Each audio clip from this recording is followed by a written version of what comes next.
Hello and welcome to another video. In today's video, it's a big day because we're going to be seeing if the Wheelhorse Raider 9 engine will run and how well it will run after we've rebuilt it.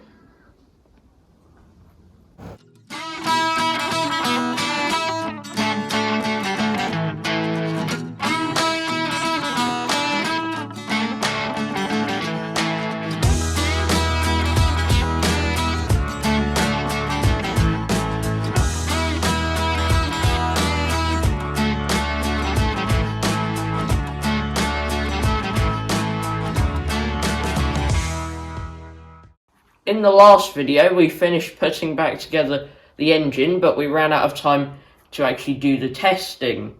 So that's the first thing we're going to try to do today, which we've got a spare battery hooked up with some jump leads, and I'm just going to quickly turn the fuel on, and then that can be flowing through while we quickly go over some of the stuff that we've done to this engine, if I can remember it all, because we've done quite a lot. So we fully stripped it down, we honed the bore, we put new piston rings in, we've put new crankshaft oil seals in, we fully rebuilt the carburetor, put in new valves, adjusted them to where they should be, new spark plug, new head bolts, and new gaskets in pretty much every gasket on the engine has been replaced. It is time now to start it up and see whether our hard work on the engine has paid off or not, and we'll see if it's good news or bad news. But when we were putting certain components together, we did put oil on them to help with reassembly, so we're expecting it to smoke a little bit at first, but hopefully that will clear once it's gotten rid of all of that oil. I'm just going to put choke on, and we'll see if it'll start.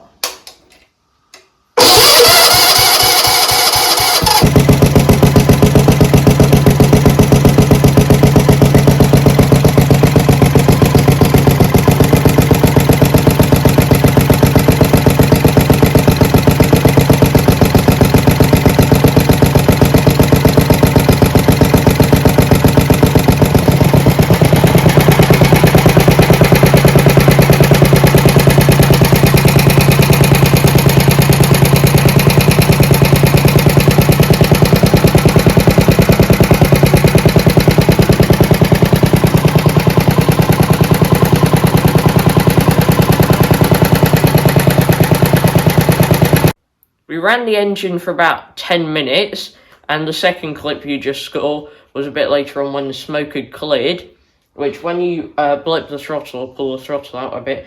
then it does smoke for a bit, and then it'll die down again afterwards. We did notice that the valves, like tappets, were very loud, which it was like that before we did our engine rebuild, but we thought that was down to the massive gap on the inlet valve that we then sorted with new valves, and we did the valve gaps, so a bit disappointing that that's still quite noisy. Another thing that you might have noticed from the video was that this throttle spindle is very worn, which I'm not fully sure how it's running like that, but we might put a new carburetor on at some point, but for the moment we'll leave it as is. We're now going to move on from the engine to the new choke and throttle cables, which you may remember us talking briefly about these before. Now the choke cable, as we showed, completely seized solid, so that needed to be changed anyway, and this throttle cable's been modified with this spring and just barely works really. So we got the two replacements. A couple of disappointing things about these though. They were marketed as a set for a Wheelhorse, however there's quite clear differences. On these bits you can see they're different, which means one will sit further out from the dashboard than the other. You can see one of them's got a plastic coating over the outside of the cable cover, whereas the other one doesn't. And one has the step part that you need, which goes onto the linkage brackets, and the other one doesn't actually have that yet. Now, most of this installation is a pretty simple unscrew the old ones and then screw in the new ones, so we probably won't show you that on video. However, what we might show you on video is putting the step in the end of this throttle cable. We've now fitted the two replacement throttle and choke cables, and you can see how they're attached here. Now, although they were meant to be exactly the right part, they were a bit too long, which meant we had to cut them down and put new ends on them, because when you cut a bit off, you get this bit with the end. But as promised earlier, I'm going to show you how we do that, and we use this little tool here. It's very handy. So if I put this, it's got a hole in it there, so to do the first 90 degree, you put it in there and bend it by hand, and you want to get as close to 90 degrees as possible on that bend, so I think that's pretty good. And then you turn the tool around so that it locks into that slot bit there, and then you can bend it the other way and it should hold it there, and then take that out and you have two 90-degree bends, and then you can put that into a bracket such as the throttle or choke linkage. The next job we're going to go on to now is the wiring, and when we were first looking at the wiring, we were quite happy to see these nice thick cables going to the battery and the starter motor. However, if you trace these back to up here, you can actually see the thick cables here and here go into this tape mess and then come out the other side as thin wires, which then go onto the key, which essentially removes the whole point of having thick cables in the first place. So we think we know what's going to be under there, but we're going to remove the tape off camera quickly, and then you can see what mess lies underneath. We have all the old tape and slime off now, and it is what we expected, which is quite a few connections going to a bolt and then going to the key, which you can see the first one has a few wires going to a bolt, then the key, and the other one is just a big chunky wire that then goes to two small wires to the key. Doesn't make much sense, but you may remember from an earlier video, quite a bit earlier in this project, we replaced the key and the switch because this one was blown, and when we were testing this and starting up earlier, we were delighted to see smoke coming from our new key, and we think there's a bit of a design flaw that is causing that. So if we come over to the wiring diagram here you can see the positive lead from the battery goes into the ignition switch there, and then the starter wire comes out of the ignition switch here